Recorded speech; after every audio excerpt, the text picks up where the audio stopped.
On this day in history, we remember the remarkable individuals who shaped our world. Welcome to Who Died Today in History, where we honor their legacies. From artists to leaders, their impact lives on. If you find their stories meaningful, like, subscribe, and hit the bell to stay connected. Thank you to all our amazing channel members for your generous support. Laura Branigan, the American pop singer best remembered for her powerful 1982 hit Gloria, died suddenly on August 26, 2004, at the age of 52.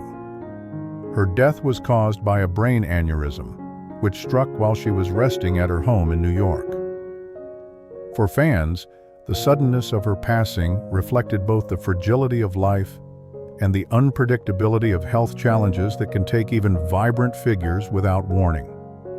Unlike the prolonged public illnesses that often mark celebrity deaths, Branigan's came without anticipation, amplifying the sense of loss for a voice that had once dominated radio and dance floors worldwide. Her era, the 1980s, was one of exuberance, excess, and bold reinvention in pop culture.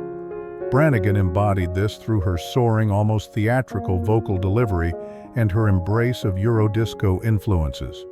Her success with Gloria made her an international star, and songs like Self-Control and Solitaire cemented her reputation as a dramatic storyteller in music.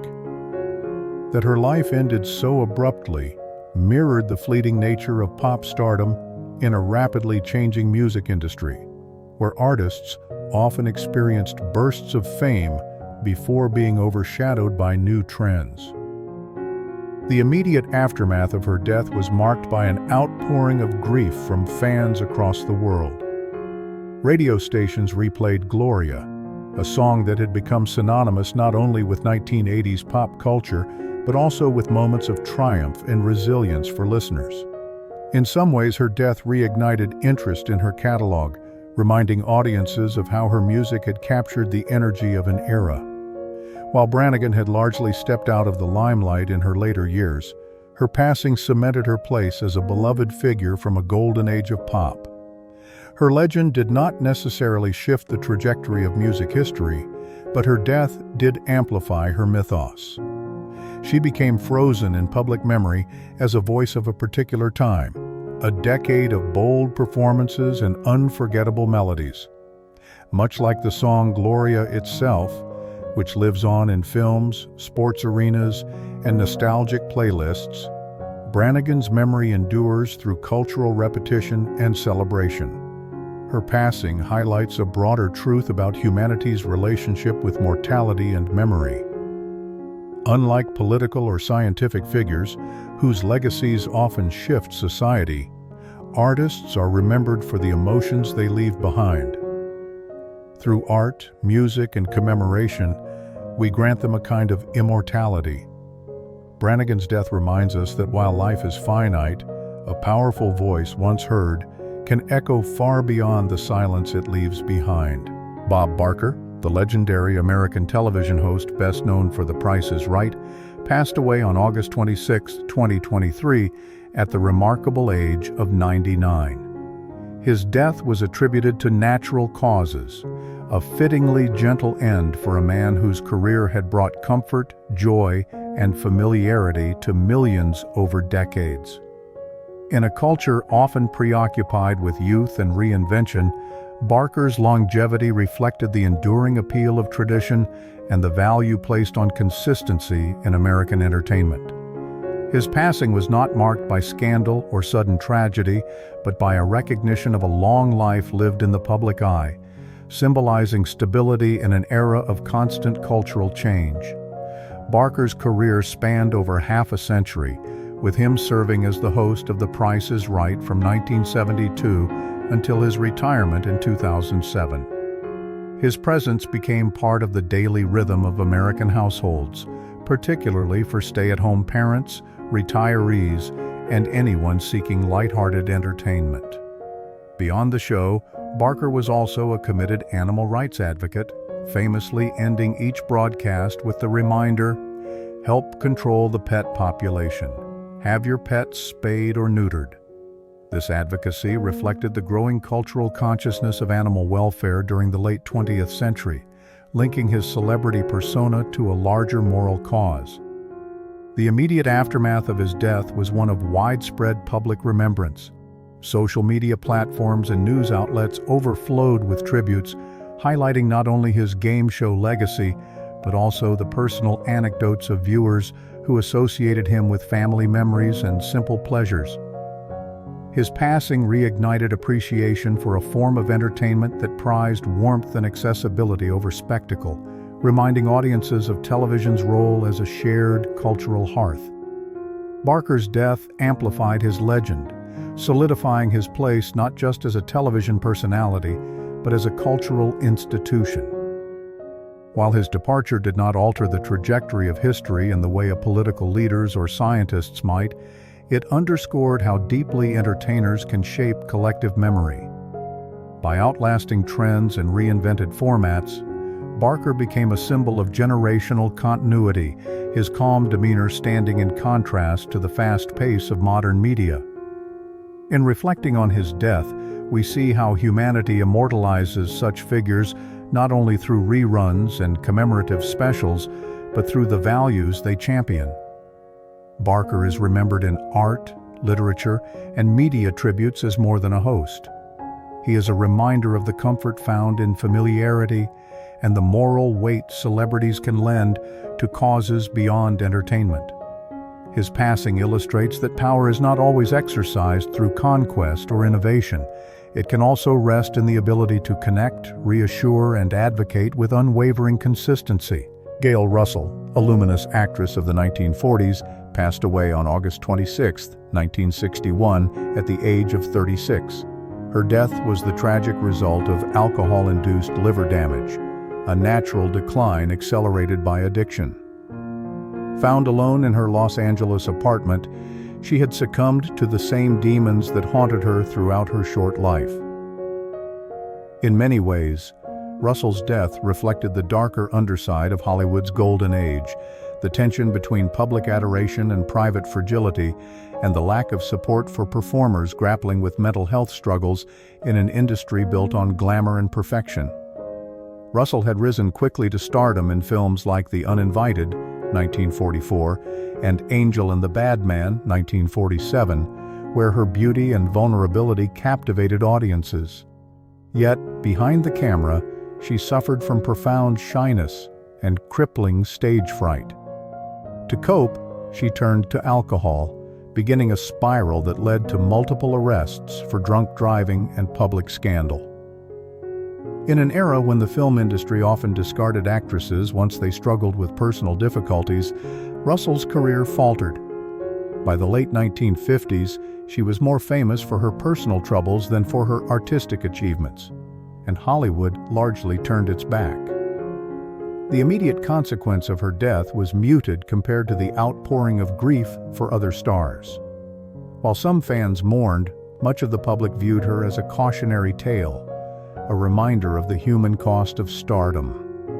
Her passing did not dramatically shift Hollywood's course, but it did add to a growing narrative of stars destroyed by the pressures of fame, placing her in the tragic company of contemporaries like Frances Farmer and later Marilyn Monroe. In the years since, Russell's legend has grown, not through the scale of her career, but through the poignancy of her story. Her life and death embody the fragility of talent when unprotected by an industry that prized image over well-being. She has become a symbol of Hollywood's lost potential, her films revisited with an awareness of the suffering behind her ethereal screen presence. Her death reveals humanity's uneasy relationship with mortality and memory. We mourn not only what was lost, but what might have been, projecting our anxieties about fame, fragility, and neglect onto her story. Figures like Russell are immortalized less through statues or literature than through the haunting endurance of their performances, frozen in celluloid. In watching her roles today, audiences glimpse both the promise of her artistry and the tragedy of her decline, a reminder of how memory can sanctify even the most fragile lives. Neil Simon, one of America's most celebrated playwrights and screenwriters, passed away on August 26, 2018, at the age of 91. His death was the result of complications from pneumonia, a natural end after a long and prolific life. For a man whose career spanned more than 5 decades and who chronicled the humor and heartbreak of ordinary lives, the quietness of his passing stood in stark contrast to the exuberant energy of his work.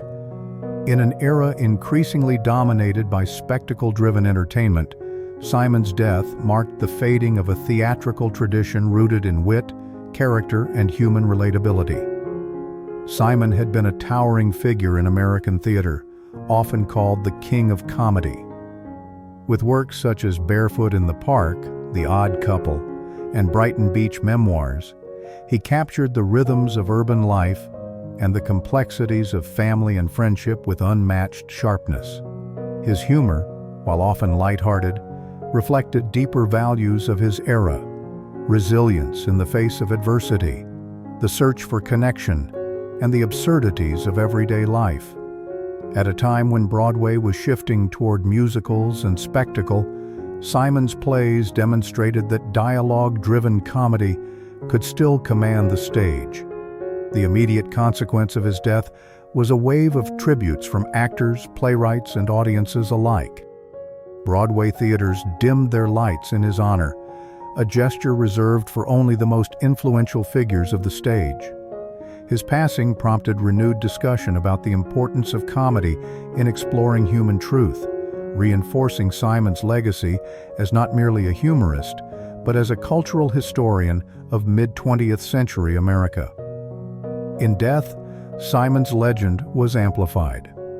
He became not just a playwright, but a symbol of a vanishing Broadway era, where storytelling was intimate, character-driven, and deeply human. His plays continue to be staged worldwide, ensuring his voice remains present in the cultural conversation. Ultimately, Simon's death reveals how deeply humanity values those who can help us laugh at ourselves while recognizing life's struggles. Mortality may have claimed him, but memory keeps him alive in laughter that spans generations. We immortalize him through the continued staging of his works, through film adaptations, and through the echoes of his humor in the voices of writers who followed him. In celebrating Neil Simon, we acknowledge art's unique power to preserve not only a person's legacy, but also the cultural spirit of an age. Ted Knight, best remembered for his role as the bumbling but lovable anchorman Ted Baxter on The Mary Tyler Moore Show, died on August 26, 1986, at the age of 62. His death came after a long battle with colon cancer, a natural but harrowing end that reflected the rising visibility of cancer in the public consciousness during the late 20th century. At a time when cancer awareness was growing but treatment options were still limited, Knight's illness and passing underscored both the fragility of fame and the era's struggles against an often silent killer. Knight's career was marked by resilience. Before achieving television success, he had endured years of obscurity, taking on voiceover work for cartoons and minor roles before landing his breakthrough as Ted Baxter. The character, with his pompous delivery and frequent blunders, quickly became a cultural touchstone, earning Knight 2 Emmy Awards. His comedic persona embodied values of his era, satirizing the superficiality of media culture while also revealing an enduring affection for human imperfection. In this way, his humor mirrored the 1970s shifting attitudes toward authority, professionalism, and self-image. The immediate consequences of Knight's death were heartfelt tributes from colleagues and fans alike. Cast members from The Mary Tyler Moore Show remembered him not only as a gifted comedian, but also as a generous collaborator. His loss was felt deeply in the television industry, which had seen him as part of an ensemble that helped redefine sitcoms by blending humor with social commentary. His passing also cut short what could have been a longer resurgence, as he had found renewed success with the sitcom Too Close for Comfort in the 1980s. In death, Knight's legend was amplified by the timelessness of his performances. The Ted Baxter character, once seen as a caricature, grew to symbolize the pitfalls of vanity and the enduring comedic appeal of self-delusion. His work continues to be rediscovered by new generations through reruns and streaming, ensuring his humor remains relevant in an evolving media landscape. Knight's death reminds us of humanity's shared vulnerability, even among those who bring us laughter. It also highlights how we immortalize figures through art that captures universal truths. In Knight's case, his characters live on as mirrors of both the flaws and charms of human nature. Through reruns, tributes, and the continued influence of his comedic style, Ted Knight is remembered not only for his humor, but also for the way his work reflects the enduring power of storytelling to preserve memory against mortality. Mela Corgis, the Latvian-born soprano whose meteoric career was both dazzling and brief, died 1980 at the age of 71 in Culver City, California. Her death was from natural causes, marking a quiet conclusion to a life once defined by extraordinary vocal brilliance and cinematic glamour. In many ways, her passing reflected the challenges of her era, the fragility of artistic careers shaped by the instability of global events and the fleeting nature of Hollywood stardom. Corgis rose to international fame in the late 1930s after starring in the film The Great Waltz, 1938, where her crystalline soprano voice and striking stage presence earned her an Academy Award nomination. Yet her success came during a tumultuous time as Europe descended into World War II. The war disrupted many artists' lives and careers, including Corgis's. Although she found refuge in the United States, her opportunities in Hollywood dwindled.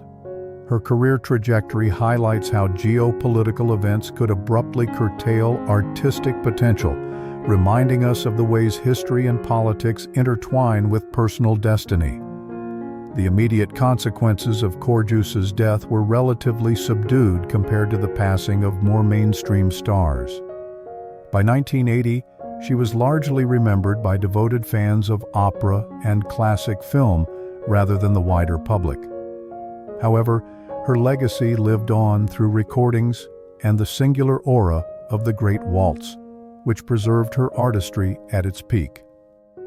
For those who knew her work, her passing was a poignant reminder of how ephemeral fame can be, particularly for women in Hollywood, whose careers often faced premature decline due to industry biases and shifting cultural tastes. In death, Corgis's legend was subtly amplified by her rarity. Because her career was brief, her preserved performances became all the more precious. She came to embody the idea of the lost star, a figure of immense talent whose promise was never fully realized, making her memory linger in a bittersweet light. This echoes the era's broader theme of how war and displacement reshaped countless lives, including those of celebrated artists. Corgis's death invites reflection on humanity's enduring struggle with impermanence. While mortality closes the chapter of an individual life, memory, art, and commemoration offer continuity. Warner Anderson, an American actor best remembered for his role as Matthew Swain, the compassionate newspaper editor on the long-running television series Peyton Place, died on August 26, 1976, at the age of 65. His death was the result of natural causes, marking the quiet end of a career that had spanned stage, film, and television.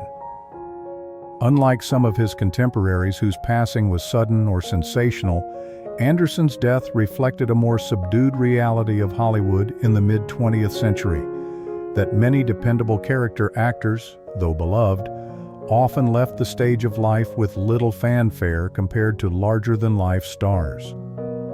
Anderson's death occurred during a transitional period for American entertainment.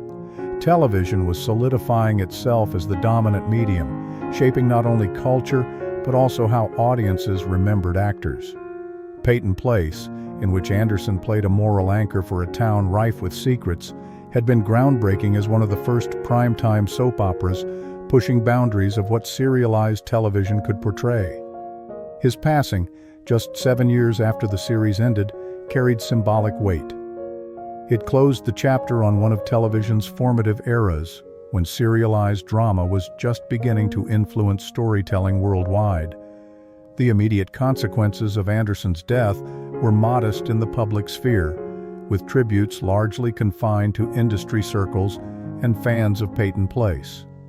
He was not a figure whose death altered history, but his absence underscored the fragility of the familiar voices and faces who had quietly shaped American entertainment. For viewers who had relied on his character's calm wisdom amid the turmoil of Peyton Place, the news was a bittersweet reminder that even the cultural figures who seemed timeless were bound by mortality. In death, Anderson's legacy became a testament to the enduring value of consistency and integrity in acting. His career may not have been marked by superstardom, but it was enriched by dependability, a quality deeply admired in his era, when character actors formed the backbone of both Hollywood and television. In many ways, his passing amplified the recognition of those performers who carried stories without always receiving top billing.